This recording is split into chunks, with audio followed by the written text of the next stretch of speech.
السلام علیکم۔ میں بہت وقفے وقفے سے حاضر ہو رہا ہوں احباب کی خدمت میں۔ اس سے میرا کوئی قصور زیادہ ہے نہیں، ویسے مصروف بہت ہوں آج کل، بہت ہی زیادہ۔ اور آج بھی اسی جو احباب سے بات چیت کا شوق پیدا ہوا ہے، وہ اس لیے کہ میں بھی بازار گیا ہوا تھا، تو وہاں میں دکان پہ جس میں سبزی وغیرہ اور چیزیں لے رہا تھا، وہاں بھنڈیاں بھی پڑی ہوئی تھیں۔ بڑی بعض بھنڈیاں بہت چھوٹی چھوٹی خوبصورت تھیں، وہ جن کا ذکر انور مسعود صاحب نے بھی اپنی نظم میں کیا ہوا ہے کہ پوٹا پوٹا لمیاں ہوئے، ہری تے کچور ہوئے، اس قسم کی بھنڈیاں۔ تو ان کا ذکر خیر اس طرح سے ہوا ہے کہ یہ ایسی بھنڈیاں میں نے، ایسی نرم ملائم اور گداز میں نے کوہاٹ میں کھائی ہیں۔ وہ بڑی بڑی تھیں، مگر ایسے لگتا ہے چھوٹی چھوٹی، جیسے جس طرح کی ملائم چھوٹی بھنڈی ہوتی ہے نا، اس طرح کی سائز، اس قسم کی مزیدار اور ذائقے دار بھنڈیاں بڑے سائز میں کوہاٹ میں ملتی تھیں۔ میرے ایک دوست ہیں بڑے اچھے، بڑے مہربان، ان کے گھر بھی میں نے راول پنڈی میں بھنڈیاں کھائی ہیں، وہ کمال بھنڈیاں تھیں، میں نے ویسی کہیں اور نہیں کھائیں۔ خیر، اچھا، جو بات کوہاٹ سے جو ذکر ہوا ہے نا، وہ اس لیے ہوا ہے کہ کوہاٹ میں بھنڈیاں کھائیں اور بڑی پسند آئیں۔ کوہاٹ جانے کا چکر بھی بڑا عجیب سا تھا۔ میں ایک آرکیٹیکٹ تھے، امجد مختار چوہان صاحب، اللہ انہیں غریق رحمت کرے۔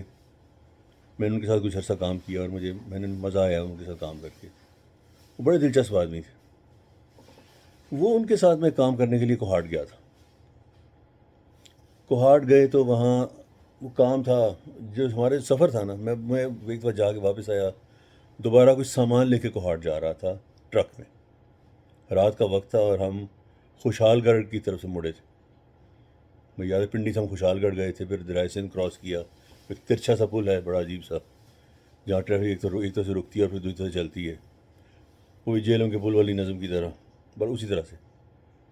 اس پل سے آگے بھی پیچھے بھی جگہ جگہ ناکے تو ہوتے تھے۔ ہمیں جو میرا خیال ہے نارکوٹکس والوں نے روکا، کہاں جا رہے ہیں، کدھر جا رہے ہیں۔ جب ان کو، اب ان کا جو کاغذ ہے سامان کا، میرے پاس ایک لیٹر ہیڈ پڑا ہوا تھا، لیٹر تھا کوہاٹ گیریزن سے آیا ہوا تھا شاید، وہ ان کو دکھایا، انہوں نے گرین سی مہر دیکھی ہے، پتہ نہیں کس کی، مجھے یاد نہیں تھی کس کی۔ تو انہوں نے بس یہ دیکھا، باقی سارا لیٹر انگریزی میں تھا۔ اب وہ جس پولیس والے صاحب کھڑے تھے نا، اس کو ٹارچ کی روشنی سے ایسے دیکھ رہے تھے، جیسے بچے انگلی پھیر کے نہیں سبق پڑھتے اس طرح۔ اب میں سمجھ گیا کہ ان کو یہ انہوں نے پڑھا کچھ نہیں ہے، بس ایسے دیکھ رہے ہیں۔ تو کہتے ہیں ٹھیک ہے جی جائیں۔ بس ہم اسی طرح سے چیکنگ کرواتے کرواتے وہاں پہنچے کوہاٹ۔ خیر، وہاں ہم کام کر رہے تھے تو ایک جگہ ہم فوارے بنوا رہے تھے۔ پہلی بات ہے وہ کوہاٹ میں اپنی طرز کے پہلے فوارے بن رہے، فوارے ہی بلکہ پہلی بار بن رہے تھے، اس طرح کا کام جو تھا۔ تو لوگ گزرتے گزرتے دیکھتے تھے کیا ہو رہا ہے، مگر سمجھ نہیں آتی تھی کیا ہے۔ وہاں پر جب ہم نے موٹریں لگا دی ہیں، پمپ لگا دیے، تو خیال آیا کہ ان کو چیک کریں۔ ہم نے اس میں پانی بھرا فوارے میں، اور رات کو لائٹ وغیرہ جلا کے ان کو چیک کیا۔ میں بہت دیر فوارے کے اندر کھڑا رہا کہ اس کے پانی کی جو ہے نا ورٹیکیلٹی، اس کی دھار کی، وہ چیک کر سکوں۔ وہ پانی میرے سر پہ گرتا رہا، تب اگرچہ سر پہ بال پورے تھے، اور اس کے بعد اتنی بلندی سے آگے پانی گرتا تھا، تو اس کو پنجابی میں کہتے ہیں نا کہ روبڑے بن گئے میرے سر پہ، نیلے نیلے نشان آ گئے، اسکن میں دیکھتا تھا میں اگر تو پتہ چلتا تھا کہ چوٹ ہے، اور دکھتے تھے۔ اچھا، وہ لوگوں نے رات کو آتے جاتے گزرتے دیکھا، تو جناب بہت سے لوگ بھی، اور لوگ بھی اکٹھے ہو گئے۔ تو جن کے ہاں بن رہے تھے، وہ اگلے روز اپنے بال بچے کو لے کر آئے دکھانے کے لیے کہ چلو بیٹا، ایک نئی سیرگاہ بن رہی کوہاٹ میں۔ ہم تب تک اس کو خالی کر چکے تھے۔ ان کو بڑا ان کو دکھ ہوا، میں کہ یار یہ تو بات بری۔ بہرحال پھر ہم نے دوبارہ اس کو چالو کر کے دکھائے تھے۔ تو وہاں ایک مزیدار بات ہوئی تھی، بہت مزیدار۔ وہی کہ وہاں میرے پاس جو مستری تھے نا، کوئی لاہور سے گیا ہوا تھا، کوئی گجرات سے تھا، کوئی کہیں سے۔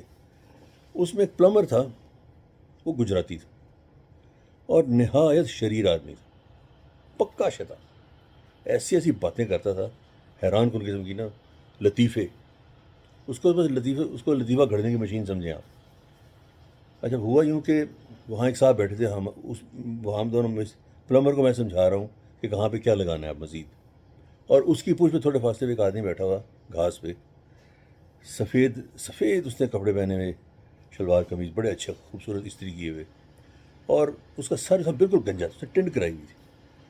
وہ کہ غالباً میرا خیال ہے پختون تھا، کیونکہ اس کی مونچھیں تھیں بھوری بھوری تھی، سر اس کا بالکل سفید، ایسا سفید کہ کیا بات ہے۔ اب وہ ہماری باتیں سن رہا ہے، تو میں نے وہ ہم ایسی الٹی سیدھی باتیں کر رہے، مذاق بھی کر رہے تھے آپس میں. تو پلمبر کہتا ہے جی، اچانک مجھے کہتا ہے سر چھوڑیں، یہ آپ کیا کام کی باتیں کر رہے ہیں، میں آپ کو لطیفہ سناتا ہوں. میں کہا چلو اچھا سنا لیں تو لطیفہ. اب وہ مجھے ایک فلم کا قصہ سنا رہا ہے. اس فلم میں دو پاکستان کے ایکٹر، ایک رنگیلا اور ایک ہوتا تھا ہمایوں قریشی، وہ دونوں تھے. کہتے ہیں پھر ان میں سے ایک ہے پولیس والا بنا ہوا ہے اور دوسرے کی ٹینٹ کرائی ہوئی ہے مجرم کی. پھر پولیس کہتے ہیں پھر اس نے رنگیلے نے اچانک اٹھ کہا اٹھو گنجی طوائف، ہمیں ناچ کے دکھاؤ. اب وہ جو ہمارے پیچھے بیٹھا ہوا تھا وہ بھی گنجا تھا، اس نے سن لیا. جب اس پلمبر نے خاص طور سے اٹھ کے کھڑے ہوئے زور سے کہا اٹھو گنجی طوائف، ہمیں ناچ کے دکھاؤ، وہ بیچارہ، اس کو میں نے دیکھا اس کے پاؤں سے نا خون چڑھنا شروع ہوا اوپر. اس کی میں نے خود دیکھا توڑی سے ہوتا ہوا سر تک سرخ ہوا ہے. میں اٹھ کے کھڑا ہوا، میں کہا اب لڑائی ہوگی یا کچھ اور ہوگا. وہ شکر ہے خدا کا، وہ ہمیں گھورتا ہوا چلا گیا. میں نے پلمبر سے کہا بیٹے تو نکل لے یہاں سے اب چپ کر کے، یا تو یہ اپنے ساتھ کے بندے دو چار لے کے آئے گا ابھی، تیری ایسی تیسی ہو جائے گی، تو نکل لے.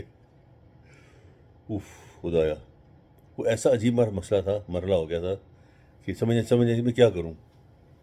وہ خبیث بازیاں تھا فضول باتیں کرنے سے، اور وہ ایک اچھا خاصا آدمی بیٹھا ہوا ہے، تجھے کیا کہہ رہا ہے. اور مجھے شک ہے کہ اس پلمبر کو پتہ تک پیچھے جو آدمی بیٹھا ہے اسے ٹینڈ کرا رکھی ہے.